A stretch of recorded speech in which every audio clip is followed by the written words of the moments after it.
All right, final one here. Nervous system, part four, looking at drugs. So what are the four ways that drugs can affect the nervous system? How can they harm the body? And then how can they at a cellular level, how can someone at a cellular level to become addicted to drugs?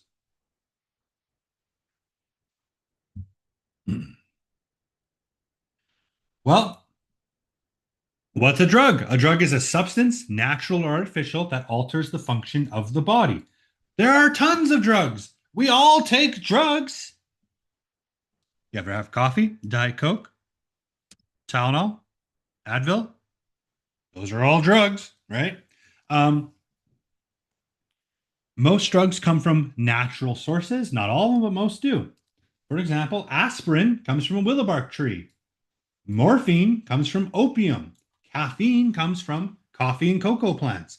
Codeine and morphine come from the poppy, so on and so forth. So, how do they work? How does a drug affect the nervous system? Pretty important. Well, they can cause an increase in the amount of a neurotransmitter that is released into a synapse, or they can block a receptor site on a dendrite, preventing a neurotransmitter from binding. Think about it like this way: your um, your receptor sites are like a parking lot, and it might be some assholes double parked, and now you can't park where you're supposed to park. So you're just floating around in the parking lot trying to find a spot because this jerk in a big truck parked in both of them. That's what that is. It's blocked the receptor site, right? Parking lot. Ugh, I don't know why it does that.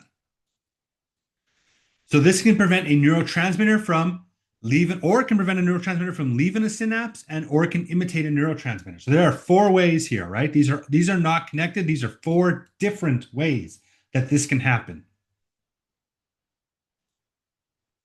So how do drugs work? Well, most use our lovely friend dopamine. Now, dopamine is your everything drug. It is what drives you as a human being. For the most part, dopamine can make or break your life. Really, it is one of the most vital things. Even though it doesn't seem that big, it's not necessary to physical survival, but it is necessary to human survival. So normally, dopamine gets removed from a synapse by being reabsorbed by the neuron that released it, right? So do do do do do. I get my impulse here. Here comes my dopamine. Yay! It attaches to my receptors, and oh, I feel good about this. And now it gets reabsorbed. Drugs get in the way of this. Maybe they block these receptors, and now these dopamines are going. Oh, I don't know what to do. I don't know what to do. Guess I'll go this way. Now they're not able to get reabsorbed. Um, or it might flood in way too much dopamine. Oh my God, this is the best feeling of my life. And now you need that same amount to feel happier. We'll talk about that a little bit later. So, how does dopamine work with tolerance? Dopamine is that feel good chemical, right? It is important for motivation, for reward, and for pleasure. Okay. It is vital to functioning as a human in the 21st century. If I do something good, something that makes me feel good, maybe I've eaten delicious food, I've won a game, I get a like on social media. Hell, maybe I had a beer, or a harder drug. My brain releases that dopamine that makes me feel good, and oh, I want to keep feeling good. I'm going to keep doing that. This is where abuse starts. So as your brain becomes flooded with dopamine, it has to balance it, right? So it's either going to, in the future, with abuse, it's going to reduce dopamine receptor sensitivity. It becomes less responsive. Now, instead of, where is it? Where are you, dopamine? Where are you? Where are you? Where are you? Now it's waiting until there's just a shit ton before it's like, okay, I guess you can come here. Um, and it might also just make less dopamine. Like, oh wow, every time we do this, every time I have this feel good, every time I'm feeling like this, or I get this beer, I produce way too much dopamine. I'm going to start producing less dopamine. So you get less dopamine with less responsive receptors. Can you understand how that can start to create a tolerance? So I need more of that. Now, instead of a smoke a day to feel good, I need two, I need four, I need eight. Now I'm smoking a pack a day, baby. So you've built up your tolerance, right? This fuels drug and alcohol addiction. Now, one thing to note is, and I'm guilty of this too, and I'm sure every person watching this right now is your cell phone addiction, because let's be real, you probably have one, as do I, generates a similar response as a hard drug addiction. It kills our dopamine production. It makes our receptors less sensitive. We've built a tolerance. This is why everyone feels like crap all the time, for the most part, is because we have actively undergone the same process. A lot of that does fall down to our misuse of technology.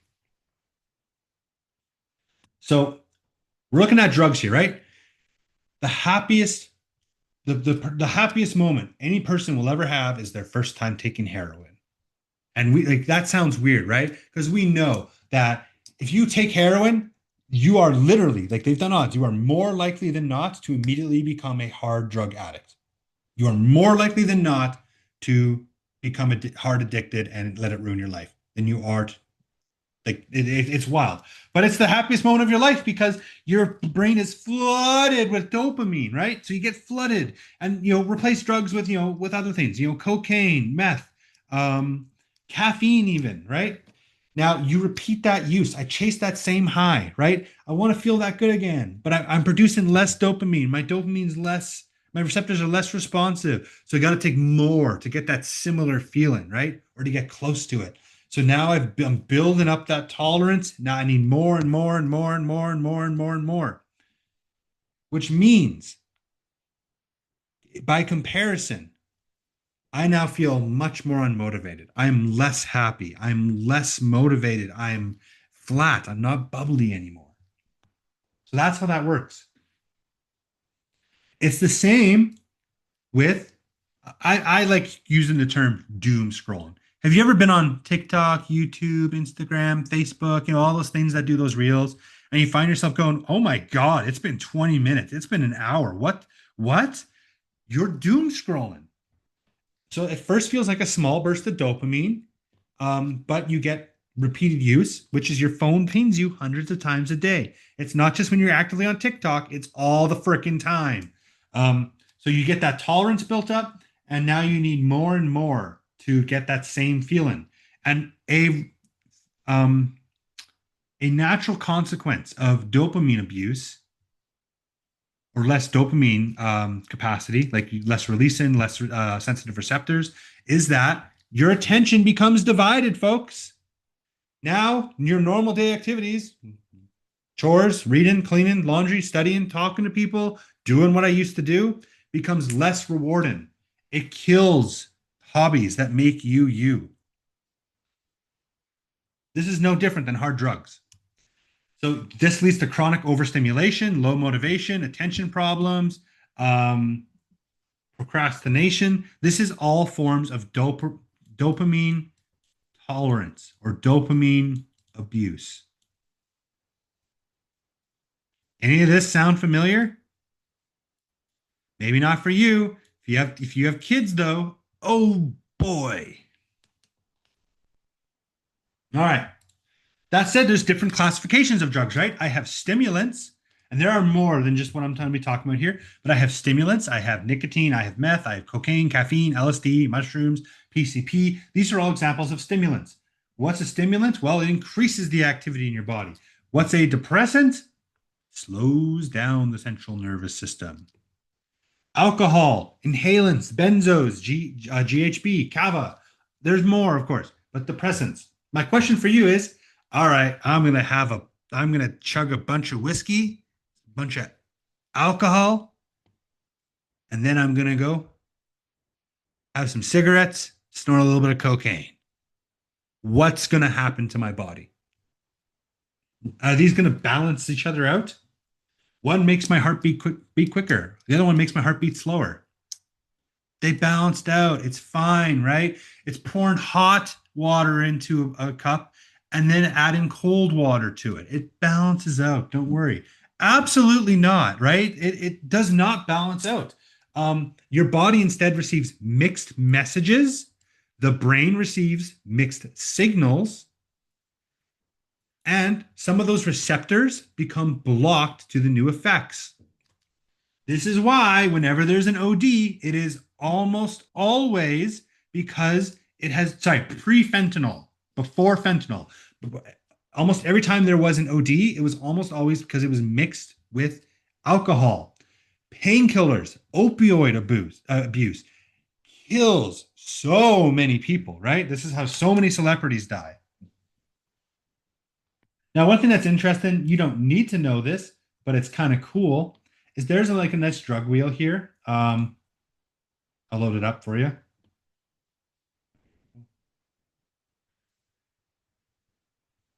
Here we go. So stimulants, depressants, but there's also opioids, there's psychedelics, there's cannabinoids, there's dissociatives, and empathogens. So a lot of different drugs here. I encourage you, just check it out. I'm not going to ask you to do anything with this. It's still kind of cool.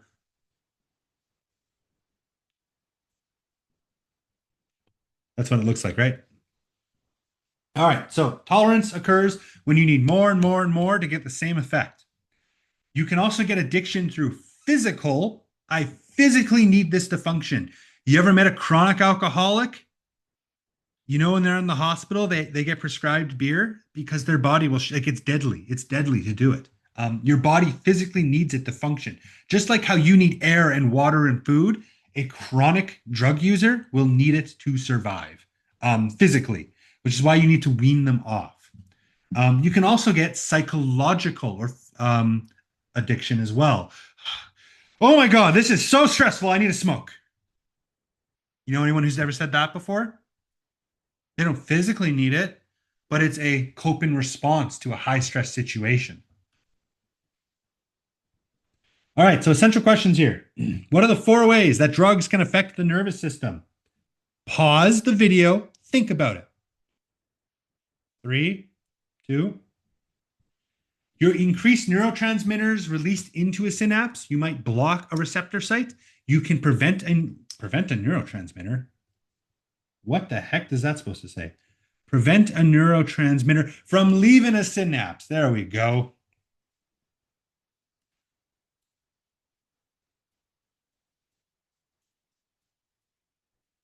From leaving a synapse. My bad. Or a drug can imitate a neurotransmitter. So there are 4 different ways. 1, 2, 3, 4. So once you finish with that one up, pause the video. And then what are the different ways that drugs can harm the body or cause death? Same thing. Pause it. Think about it. 3, 2, 1. It can affect your dopamine reception, your dopamine capacity. It can affect the signals being sent to or from the brain or the body, right? Think about it like potholes in the road. Now the signal's swerving all over the place. It can cause addiction and long-term abuse, or it can affect the operation of organs or processes within the body. You ever have a shit ton of coffee and all of a sudden need to poop? That's part of it. How at the cellular level can a person become addicted to a drug? I'm going to give you a hint here. You can have physical and you can have psychological. So I'm going to reveal the answer in 3, and 2, and 1. Physically, you get high dopamine from a hit from a drug, you will eventually become resistant, which means you need to take more. Once you quit, you just operate on reduced dopamine. It doesn't go back to 100%, guys. It doesn't. You're now at, that's just the reality of it. You've burned out some of those receptors. It takes a long time for it to repair, and it's never going to be at 100%.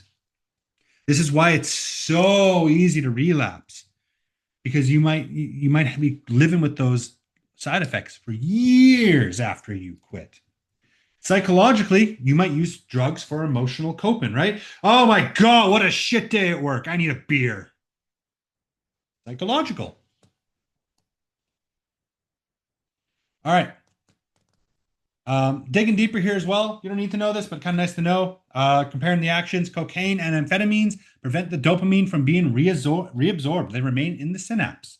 Whereas nicotine and amphetamines increase the release of dopamine.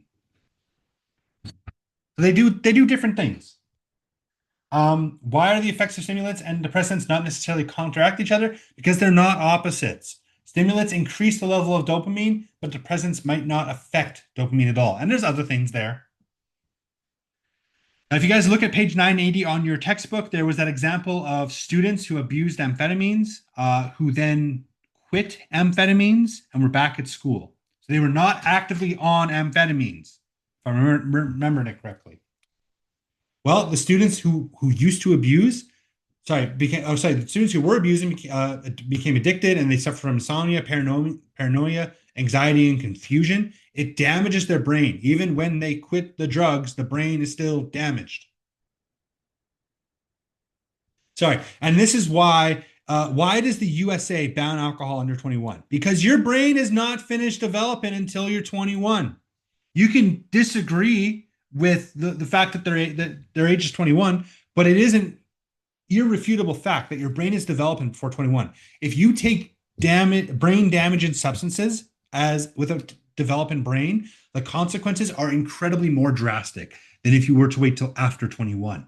I know there's a societal thing about alcohol, and like that's worldwide, whatever, but like think about if I, a 33-year-old man, were to take meth, it would damage my brain dramatically less than if a 14-year-old were to take meth. And then how, on a cellular level, can a person become physically addicted to drugs? Well, some drugs prevent the absorption of dopamine. This increases the total amount of dopamine in the brain, and as a result, you need more to derive the same amount of pleasure. All right, so once you finish this up, I do encourage you to review everything, try and answer all those essential questions without having to look at your notes, and then go and do the quiz. For the quiz, you get 3 separate attempts for them. They are timed. You will not have a lot of time, if any, to consult your notes or textbook or anything. If you do really badly the first time, that's okay. You're expected to. It's supposed to highlight areas where you need to study more. All right. Good luck.